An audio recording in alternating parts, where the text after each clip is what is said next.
The flame towers of Baku illuminated the dark sky, their light dancing eerily over the Caspian Sea.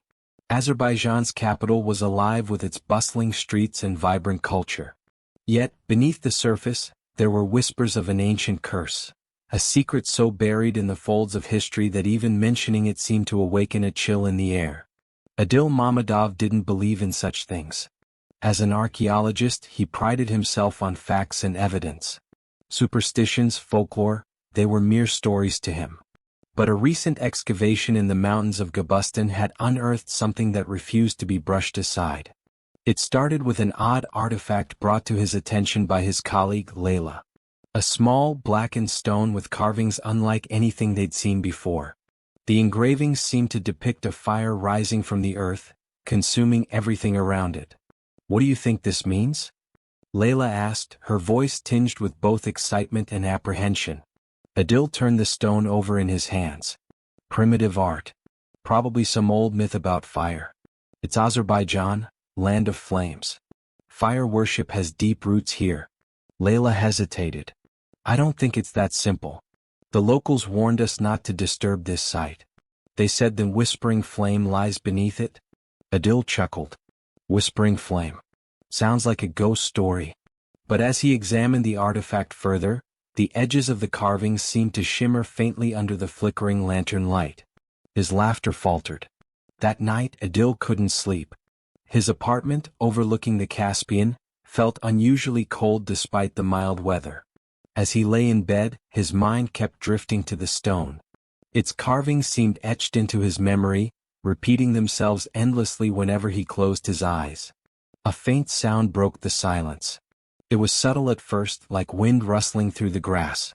But as it grew louder, Adil realized it wasn't the wind. It was a whisper. He sat up, heart pounding. The whispering seemed to emanate from his work bag, where the artifact was stored. Summoning his courage, he approached it.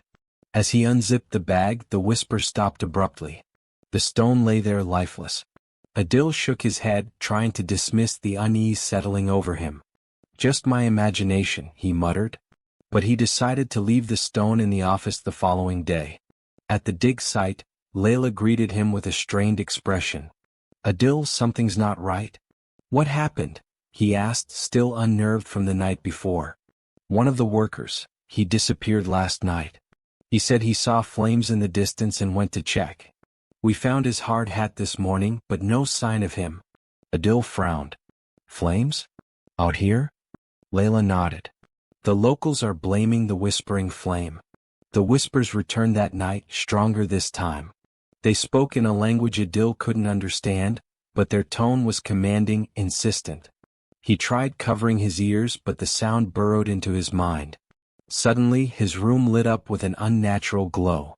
Adil turned to see flames flickering in the corner, dancing with a sinister vitality.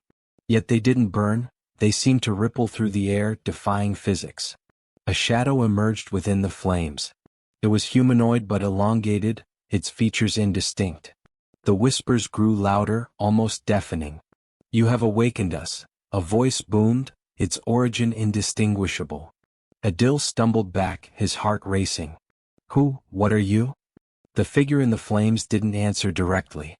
Instead, it raised a hand and visions flooded Adil's mind, ancient rituals, sacrifices to a fiery deity, and a city consumed by flames. "The whispering flame cannot be silenced," the voice declared. "It hungers." The next morning, Adil rushed to the excavation site, clutching the stone. "We need to close this dig immediately," he told Layla. She looked at him, puzzled. "What's going on?" "It's real," he whispered, his voice shaking.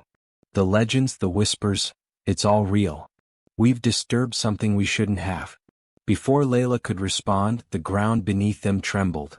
A fissure split the earth, and from it erupted flames, brighter and more intense than any natural fire. The workers screamed and scattered as the flames seemed to chase them, forming shapes, faces twisted in agony, hands clawing toward the sky. Adil dropped the stone and the whispers ceased. But the flames remained, towering over him. That night, Baku's skyline shimmered with an ominous glow. News spread of strange fires consuming the excavation site and unexplained disappearances. Adil and Layla were never seen again, but their story became another whisper in Azerbaijan's long history, spoken of in secret with averted gazes.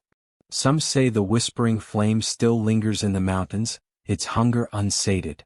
And on quiet nights, if you listen closely, you might hear it whisper your name.